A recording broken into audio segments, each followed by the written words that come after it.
My name is Amy. Currently, I live in my husband Bob's family home. Bob is always busy with work and is often away on business trips. As a result, he is seldom at home, and I live with my mother-in-law and our 3-month-old daughter. Bob's father had already passed away. There used to be another person in our household, Bob's sister, but she had to move out due to her job. Bob's sister was always kind to me, so I liked her. It was sad when she left, but there was another reason why I wanted her to stay. My mother-in-law named Karen keeps harassing me. "Hey Amy, what are you doing? The brat is crying. Go comfort her quickly." She said this while pointing at my daughter. Could you please stop referring to her as a brat? She's your granddaughter." "So what? I hate the sound of a crying child. Just do what I said. Comfort the brat." So I had to interrupt my chores and comfort my daughter. But then, if I don't progress with the housework, she'll be upset about that too. Finally, when my daughter fell asleep, I resumed my work. But then Karen started berating me again. "Stop letting the baby sit on the floor. It's in the way." "Well, but you were the one who said not to spend money on a bulky crib that she'll outgrow soon." "Then carry the baby on your back. Just stop letting her sleep on the floor. It's so inconvenient during the day."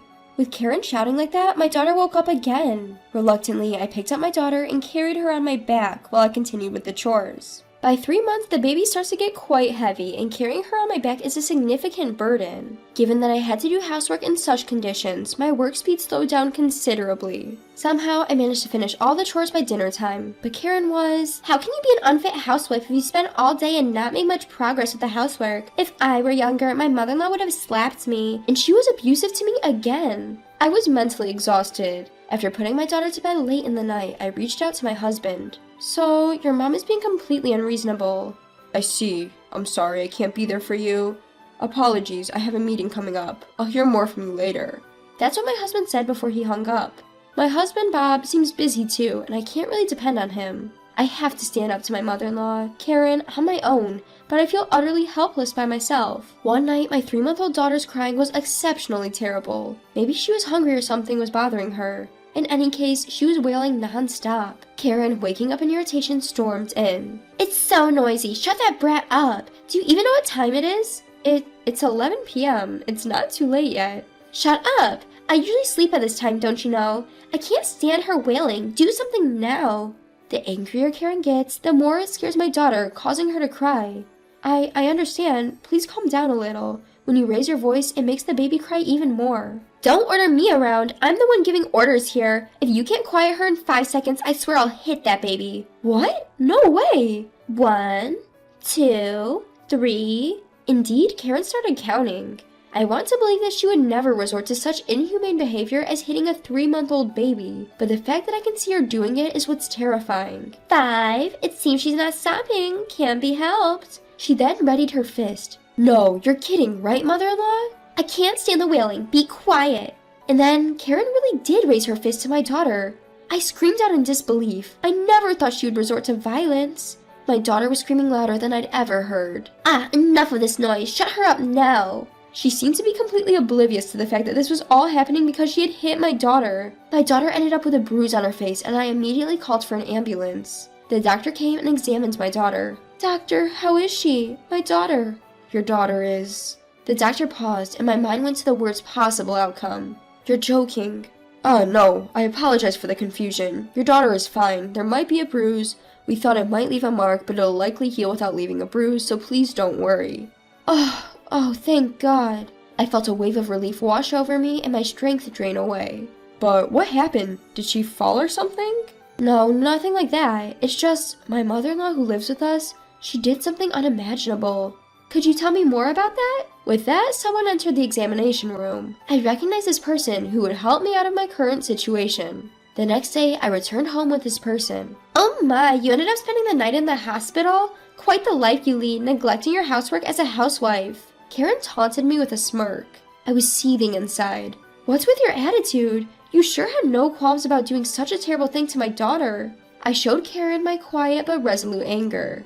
"Huh? What's with the attitude? Got a problem?"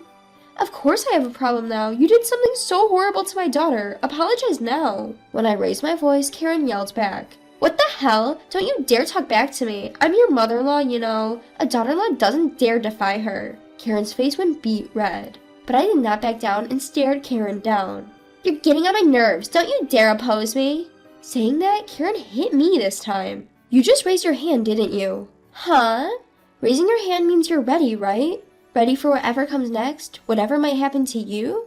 At my words, Karen was taken aback. What are you saying? What do you plan to do? Because of what Karen said, I called someone over. Please come in. Upon that invitation, the person who entered was my sister-in-law, Rebecca. Rebecca, why have you come back?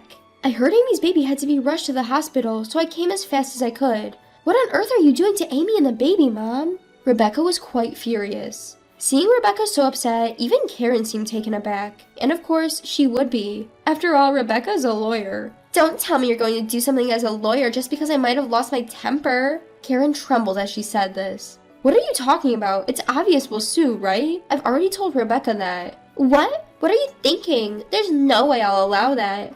Hearing the word sue, Karen burst out shouting. I'm the one who wants to shout. I feel like I've aged dramatically from the scare of thinking my daughter's life was in danger. Mom, there were clear marks on the baby. It's clearly an assault. And you also just physically threatened Amy, didn't you? You could be charged with battery for that. Hold on, this is just a little family communication. To sue over something like this, don't you think it's a bit hasty? Despite Karen's desperate excuses, I wasn't having any of it. Don't say such nonsense. Can't you see I'm angry?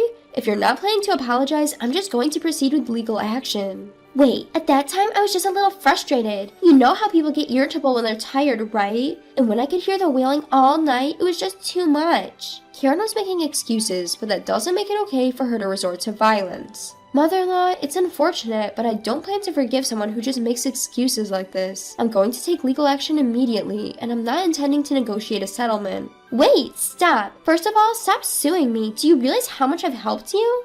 Suddenly, Karen started claiming she had helped me. Amy, has Mom ever helped you?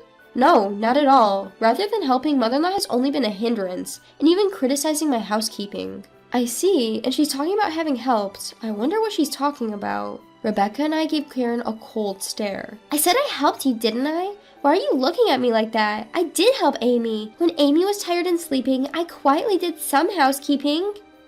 Could it be that you're the one who's been waking up in the middle of the night to snack? I wish you'd stop. It's really bothersome. What? I left some for your breakfast, didn't I? That's just my kindness. That's not what I call kindness. You're just handing me your leftovers, and it was too little to be called breakfast. Plus, you left the dishes without washing them, so it actually made my chores even more difficult. Mom, that's just terrible. Rebecca was appalled at Karen's actions. Hey, don't look at me like that. I have my own troubles too, you know. Troubles? Like what exactly? The truth is, I'm well aware of my own harmful behavior. Karen surprisingly admitted this. You're aware of your harmful behavior? You know, I tend to lash out when I get mad. I understand that it's not right, so I want to change this habit, but people can't always change as easily as they want. Even if I keep telling myself how bad it is, I just can't control myself. Karen continued speaking through her tears. At this rate, I might end up hurting even those I care about the most. Amy, I need you to help me reform. You can tie me up if you need to. Do whatever it takes to make me repent. Karen even ended up prostrating herself. Wait, please calm down, mother-in-law. I think we should talk this through first. Just talking isn't enough to apologize to you. Be stricter with me. Otherwise, I just can't forgive myself for... Karen was genuinely crying, and it seemed she was truly remorseful. Thinking this, I was about to forgive Karen. But then... Amy, don't be fooled. What? Whenever she's in a tight spot, Mom plays a victim to stop being blamed. This is her usual tactic. Even if she does it in front of her own daughter, she can't hide her scheme. What? What are you talking about? I have no idea. I would never think of such a thing. This is just... But Karen was clearly flustered. Looking closer, even though she was crying so much just moments ago, her tears had already dried. She must have been pretending to cry. I can't believe it, mother-in-law, to go to such lengths to evade responsibility? Wait, hold on. I wasn't trying to run away from my mistakes. I just wanted to voice my feelings. Karen was trying to make yet another weak excuse. There's no way such an excuse would work on me. Please, enough with this, mother-in-law. I'm tired of your complaints. All I'm going to do is to proceed with legal actions. My mind is made up. As I said that, Karen's face turned beet red with rage. How dare you? Why should I have to hear such things from you? Do you think I'll just sit by while you take legal actions against me? Although Karen was shouting those words, another person entered the house. Amy, is our daughter all right? It's my husband, Bob. He heard that our daughter had been rushed to the emergency room, and he bowed to his boss and was allowed to come home temporarily. But Bob? Why are you home? Mom, that's not what matters right now. I heard you hit our daughter. How could you? I won't forgive this. Bob was shaking with anger. It was natural, as the daughter he cherishes was subjected to violence. Wait a moment, Bob. Why do I have to be told such things? I didn't do anything wrong. No, you clearly did something wrong. If you don't think violence is wrong, you are seriously misguided. Mother-in-law, why don't you stop making excuses? You're alone, but there are 3 of us, Bob, Rebecca, and me. You can't possibly get your way. How dare you? Are you trying to intimidate me by outnumbering me? Isn't that what they call tyranny of the majority? No, it's not about the tyranny of the majority. It's just that we all agreed to discipline you because you're clearly committed a wrongdoing. It's okay if you're under the illusion that you're not wrong, but please stop causing us trouble. As I clearly said those words, Karen began to cry again. It seems that this time her tears were real. Why has it come to this? What on earth have I done? I didn't do anything wrong. Please forgive me. Karen was looked upon with cold eyes by Bob and Rebecca. They must be feeling incredibly sad inside, as their real mother is such a mess. Mom, I always thought you were strange, but I never thought you'd be this bad. I no longer consider you as my mother. Neither do I. I'm ashamed to consider such a person as my mother. Wait a minute, what are you saying? You're the children I gave birth to after bearing a lot of pain. How dare you speak to me in such a way? Even as Karen was crying and shouting, the 2 of them continued to give her a cold stare. Let's just leave, Amy. I know a cheap motel. We can live there for a while. In the meantime, I'll proceed with the legal actions against Mom. There's also suspicion of assault and battery, so we have to call the police. Police? Please don't call the police. I've been telling you I didn't do anything wrong. Why has it come to this? Even as Karen cried and shouted, I did as Rebecca said and left the house. I hid out for a while in a budget hotel that Rachel had recommended and left the rest up to her. After that, it seems Karen was charged with assault and battery and ended up in jail. Bob and I saw this as an opportunity to find a new home, and we ended up leasing an apartment. Now, our daughter, Bob, and I are living peacefully in our new apartment. Rachel, who helped me so much, is reportedly having fun despite her busy life as a lawyer. When Karen got out of jail, she had no choice but to return to an empty house. It's quite pitiful. Since we haven't told her where our apartment is, there's no way she can come over. Even if she were to find out, there's a security guard at the entrance, so even if she showed up, she'd just be taken away as a suspicious person.